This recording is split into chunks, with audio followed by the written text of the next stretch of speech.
Hey everybody, it's Kirsten here, and today we're talking about macro tracking, and we're talking about responsible, obsession-free macro tracking. A lot of people may say that this is impossible.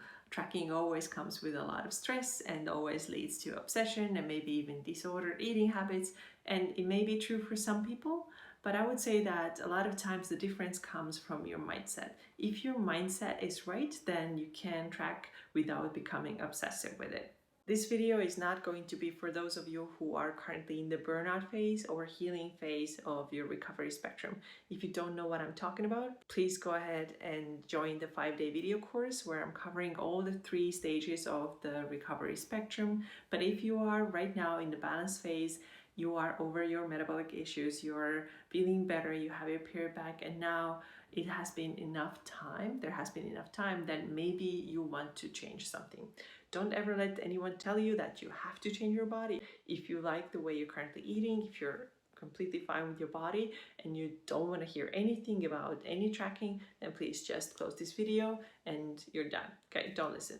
Feel free to go. If you feel like you want to change something like I did earlier this year, I was almost like 3 years post-recovery and I realized, okay, now it's time for me to just achieve a little bit more athletic look. I just wanted to see more muscle and a little bit better body composition. By better, I mean what I like better. I just decided that I'm gonna go ahead and try macro tracking. I actually had not done this before. I had some experience with calorie tracking, of course. I had tracked Weight Watchers points, and from the beginning I told myself, if it's going to be too obsessive, if I feel like it's driving me crazy, then I'm just not going to continue. And today I wanted to share with you 4 things that have helped me to be normal in this process and not get stressed out. And the first thing is getting your numbers right.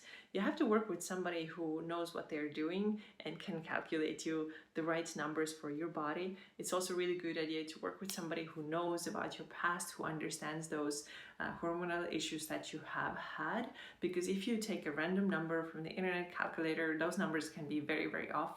It's important to work with somebody who knows what they're doing and also monitor, like, how am I doing? Am I feeling good? Am I still feeling too hungry? Is there anything that should be changed? And of course, if the numbers are too low, which they often are, if you put them in a random internet calculator, it can tell you to eat extremely low numbers of first calories and second all 3 macronutrients. Then don't take this advice. Please be careful. When you were recovering, you had to eat maybe like 2,500 calories, and now this calculator is telling you to start eating 1,700, then this is absolute BS. Don't follow that. It's not going to end well. So the first tip was to work with somebody who knows what they're doing and who is able to calculate your numbers right. And by the way, right now I'm in training myself too. I'm getting my certification in this, so in the future I will be really happy to help you with that as well. The second thing that has helped me to stay consistent with it for the most part and not get obsessed is seeing those numbers as guidelines and not as strict rules. Most of us have had many strict diet rules in the past where we thought that if I don't do it 100%, then the world's gonna end, I'm gonna blow up, it's gonna be absolutely horrible. That's because we saw these numbers as strict rules that we have to follow no matter what. Now, if we are able to change this mindset and this perspective and see these numbers as guidelines, everything becomes easier. If you see these numbers as guidelines, you understand that they're there to help you, and you also have the flexibility to change things a little bit.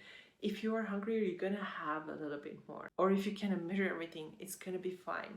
I'm roughly hitting the numbers. I'm having these numbers as guidelines, and nothing bad will happen if I have to go over it a little bit or if I don't hit everything 100%, because these are guidelines. There's a big difference between the rules and guidelines. The third thing to keep in mind is that put your body first. So if you are now trying to hit your numbers and you feel like you're always constantly really hungry, then you gotta eat. Your body signals don't lie.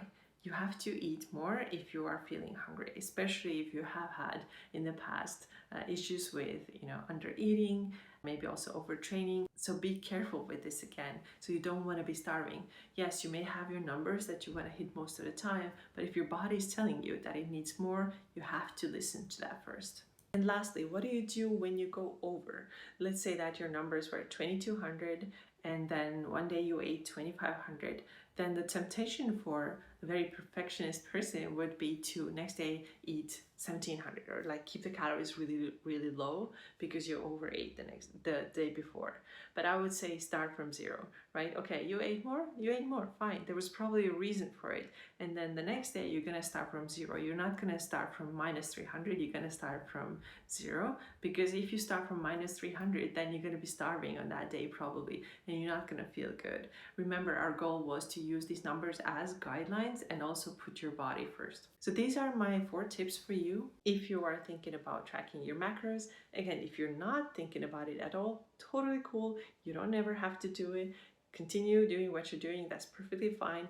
But if you are like me, who realized that, okay, I'm ready to see if my body can change a little bit and do it in a healthy way, and I don't want to stress myself out, but I do want to see a little bit of change, then these tips may be helpful for you. That's all I got for you today. Thanks so much for being here, and I see you tomorrow.